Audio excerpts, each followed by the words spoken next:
Avant de plonger dans cette histoire incroyable, pensez à vous abonner à la chaîne et à activer la cloche. Ici, chaque récit a quelque chose à dire, et vous ne voudrez pas en manquer un seul. Le soleil déclinait sur New York, enveloppant les rues d'une lueur orangée qui glissait entre les gratte-ciel. Dans un café chic de Manhattan, Emma Whitman, une femme blanche d'une cinquantaine d'années, élégante et influente dans le monde des affaires, sirotait son cappuccino en feuilletant son journal du matin. Son visage exprimait ce mélange subtil d'assurance et d'arrogance que certaines personnes semblent porter comme un manteau. À la table voisine, Marcus Johnson, un homme noir dans la trentaine, vêtu d'un costume sobre mais impeccable, lisait calmement un dossier professionnel. Il était avocat et venait de terminer une affaire importante qui avait fait grand bruit dans le milieu juridique. Mais pour Emma, la couleur de sa peau suffisait à déclencher un jugement immédiat. Lorsqu'elle vit Marcus demander un supplément de sucre à la serveuse, elle fronça les sourcils. D'un ton condescendant, elle l'interrompit. « Excuse-moi, mais ici on ne sert pas ce genre de... » Ces mots s'étranglèrent dans sa gorge lorsqu'elle croisa son regard. Marcus resta poli, levant un sourcil, mais ne dit rien. Emma, incapable de cacher son mépris, fit un geste théâtral et appela la serveuse pour régler ce problème. Elle ne savait pas encore qu'elle venait de commettre l'irréparable. Quelques instants plus tard, une scène se déroula qui allait marquer les esprits. Emma, certaine de son autorité, humilia Marcus devant tous les clients du café. Elle le traita avec mépris, insinuant qu'il n'avait pas sa place dans ce lieu, qu'il n'était pas digne de respect, qu'il était inférieur. Mais Emma ignorait une vérité fondamentale, Marcus n'était pas seulement un avocat respecté. Il était l'un des défenseurs les plus influents des droits civiques du pays, un homme dont les actions récentes avaient attiré l'attention des communautés noires à travers les États-Unis. Son nom circulait sur les réseaux sociaux et dans les médias spécialisés. À peine Emma avait-elle fini de parler que quelqu'un dans le café, témoin de la scène, sortit son téléphone et captura l'humiliation en vidéo. La vidéo se propagea comme une traînée de poudre sur les réseaux sociaux. Rapidement, elle devint virale. Les messages de colère, d'indignation et de soutien à Marcus se multiplièrent. Des milliers de Noirs à travers le pays se mobilisaient pour dénoncer le racisme d'Emma. Ce qu'Emma croyait être une simple démonstration de supériorité se transforma en une tempête nationale. En quelques heures, son nom devint synonyme de racisme et d'arrogance, et la femme qui pensait pouvoir humilier un homme noir impunément découvrit que le monde autour d'elle ne resterait pas silencieux. Le lendemain matin, Emma Whitman se réveilla avec un léger mal de tête, persuadée que la scène dans le café serait vite oubliée. Elle avait toujours cru que son influence et son réseau social la protégeraient de tout scandale. Mais elle se trompait lourdement. Sur son téléphone, une notification après l'autre faisait vibrer l'écran. La vidéo de l'humiliation de Marcus circulait sur Twitter, Instagram et TikTok. Chaque seconde montrait Emma ricaner et rabaisser Marcus devant les clients du café. Les commentaires pleuvaient, raciste, inacceptable, où est la justice? Emma sentit son cœur se serrer. Des journalistes de médias nationaux la contactaient pour obtenir des commentaires. Elle tenta d'envoyer un message froid et condescendant à son assistant. Annuler toutes les interviews. C'est une tempête insignifiante. Mais la tempête était loin d'être insignifiante. Des militants des droits civiques avaient déjà organisé des rassemblements devant son entreprise, scandant des slogans pour dénoncer le racisme systémique. Les #, justice pour Marcus et #Emma Whitman raciste devenaient viraux. Pendant ce temps, Marcus, impassible, était déjà en train de préparer une conférence de presse. Il ne cherchait pas la vengeance, seulement la justice et la sensibilisation. Il voulait que chaque personne dans ce pays comprenne que les humiliations racistes publiques ne resteraient pas impunies. Dans les bureaux d'Emma, l'ambiance était électrique.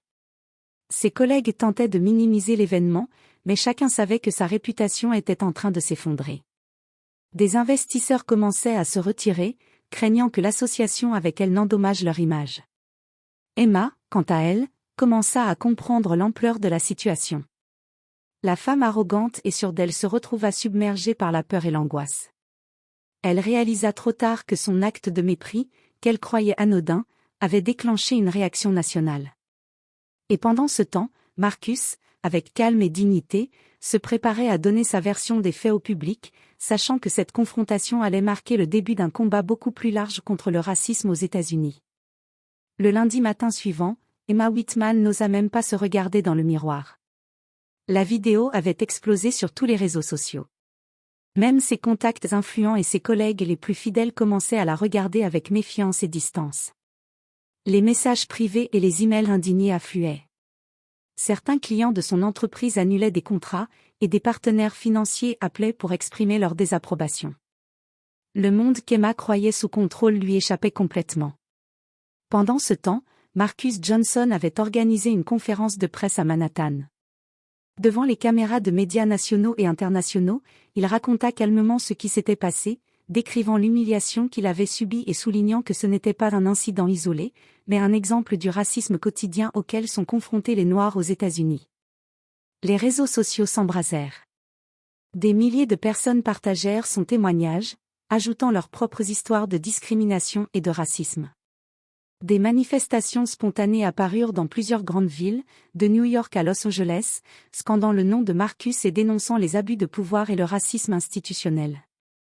Emma, sentant que tout s'effondrait autour d'elle, tenta maladroitement de publier une excuse publique sur ses comptes. Mais ces mots sonnaient faux et artificiels. « Je regrette si mes paroles ont pu offenser quelqu'un. » écrivit-elle. Mais le mal était fait, le public ne voyait pas de sincérité, seulement une tentative de sauver sa réputation. Dans l'entreprise, la tension atteignait son paroxysme. Les employés murmuraient dans les couloirs, certains prenant parti pour Marcus, d'autres pour Emma, mais tous savaient que cette affaire marquerait un tournant dans leur organisation. Les investisseurs menaçaient de retirer des fonds, et les médias commençaient à enquêter sur la vie et les activités personnelles d'Emma. Même ses amis proches, qui l'avaient soutenue depuis des années, commençaient à se distancer, conscients que l'humiliation de Marcus avait touché une corde sensible dans tout le pays. Emma se retrouvait seule, confrontée à un public en colère et à un homme dont la dignité et le calme contrastaient cruellement avec son arrogance passée. Et à chaque mention de son nom dans les médias, elle sentait son monde s'effriter un peu plus. Marcus, lui, restait maître de la situation, transformant l'injustice qu'il avait subie en un puissant message pour la justice et l'égalité. Quelques semaines après l'incident, Emma Whitman se retrouvait dans un tourbillon médiatique et juridique dont elle ne pouvait plus sortir. Chaque matin, son téléphone vibrait sans cesse, articles de presse, vidéos virales, messages indignés d'inconnus, appels de journalistes insistants.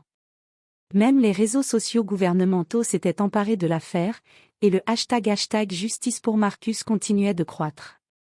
L'affaire dépassait désormais le cadre d'une simple humiliation publique. Plusieurs associations de défense des droits civiques avaient déposé une plainte officielle contre Emma pour discrimination et harcèlement. Des avocats spécialisés en droit civique l'avaient averti, elle risquait non seulement une amende substantielle, mais aussi des poursuites pénales pour ses actes.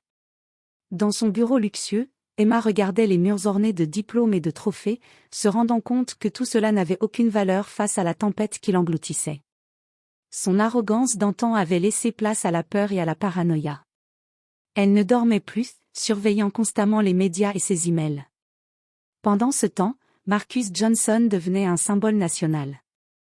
Des interviews télévisées, des podcasts et des articles de magazines le mettaient en avant comme l'homme qui avait résisté à l'humiliation avec dignité. Son calme et sa manière mesurée de raconter les faits avaient touché des millions de personnes.